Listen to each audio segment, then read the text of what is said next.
क्या इस भारतवर्ष में अपने अधिकार के लिए मांग करना गुनाह है? बाबा साहब भीमराव अंबेडकर ने आज़ादी के बाद जो इस भारत देश को एक संविधान दिया, उसमें शांतिपूर्ण यात्रा निकालना या अपने मांगों को लेकर प्रदर्शन करना अपराध है? दोस्तों, है। आज की स्थिति ऐसी ही है, क्योंकि आज देश में देश के अन्नदाता, जो यहाँ के सभी वर्ग के लोगों का पेट भरता है, आज कहीं ना कहीं दुखी है, कुंठित है, क्योंकि वो अपने खेती में जितना धन लगाता है, जितना व्यय करता है, उसके हिसाब से उसको उसका लागत प्राप्त नहीं होता है। जब उस मांग करने के लिए वह सड़कों पर उतरता है और मांग करता है, तो सरकार उस पर रबर की गोलियां चलवाती है, ड्रोन के द्वारा आंसू गैस छोड़े जाते हैं, रास्तों पे कील बिछा दी जाती है, बड़े बड़े वहां पे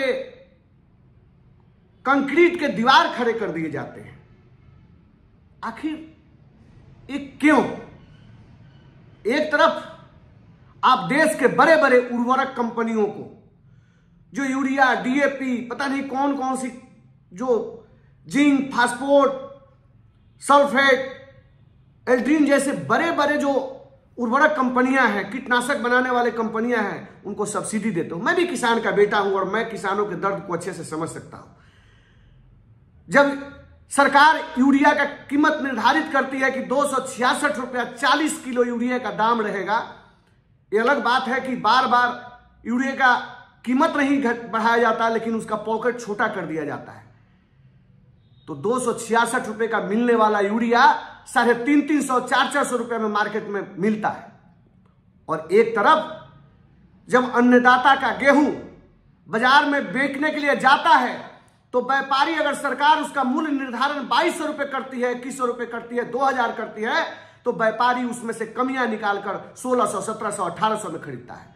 वही हाल मक्के का होता है, वही धान का होता है।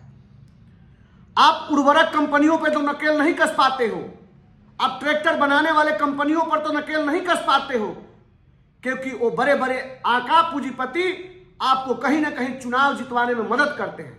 लेकिन जो किसान पूरे देश के जनता का पेट पालते हैं, अन्न उत्पादन करते हैं, धरती का सीना चीरकर जेठ की दोपहरी में, चाहे माघ के सर्दी में, बिना अपने शरीर का परवाह किए हुए खेतों में दिन रात संघर्ष करके जो अन्न उत्पादन करते हैं, अपने धरती के टुकड़े का कीमत, अपनी मजदूरी, अपनी लागत, उनको कुछ भी नहीं मिलता है। और वो जब अपनी मांग को लेकर आपके पास आते हैं, तो उन पे लाठियां चमकाते हो, डंडे चलवाते हो, आंसू गैस छोड़ते हो, उन पे बुलेट चलवाते हो और उस पे एक आतंकवादियों की तरह प्रहार करते हो। मीडिया में बैठे हुए बड़े बड़े कॉर्पोरेट घराने के मीडिया हाउस के लोग भी किसानों को ही देश का दुश्मन बतलाते हैं।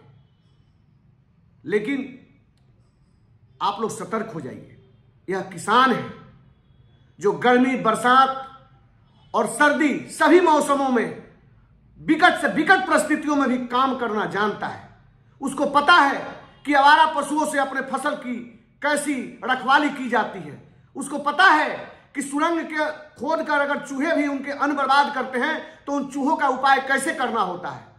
उनको पता है कि अगर यदि कोई कीट उनके फसल को बर्बाद करता है, तो कौन सा कीटनाशक देना होता है। तो किसानों से उलझना अच्छी बात नहीं है। मैं और मेरी पूरी टीम, आम आदमी पार्टी की पूरी टीम इस किसान आंदोलन के समर्थन में है, और जो भी मांग है वो जायज है, सरकार उस पर बात करे। हम सब लोग इसमें कंधा से कंधा मिलाकर किसानों के साथ खड़े हैं, और किसान अकेले नहीं हैं, हम भी किसान हैं और हमारा भी घर खेती से ही चलता है। क्योंकि अगर किसान ही अन्न उत्पादन न करे, तो बड़े बड़े बिस्कुट बनाने वाली कंपनियां, बर्गर बनाने वाली कंपनियां, चिप्स बनाने वाली कंपनियां, कुरकुरे बनाने वाली कंपनियां बंद हो जाएगी। ये किसानों की देन है कि बड़े बड़े धनासेठ अच्छे अच्छे कपड़े पहनते हैं जब हमारे किसान रेशम उत्पादन करते हैं, कपास उत्पादन करते हैं। तो किसानों से मत उलझिए। किसान इस देश के 80% लोग जो किसान हैं उनके दर्द को महसूस करिए। बिजनेसमैन को आप बढ़ावा देते हैं, लेकिन आप लोग किसानों के ऊपर जुल्म करते हैं। ऐसा नहीं चलेगा। किसान देश की शान है और भारत के जितने भी किसान हैं वो सब किस मजबूरी से जूझ रहे हैं, उसके पीड़ा को समझकर सरकार को निर्णय लेना चाहिए। आम आदमी पार्टी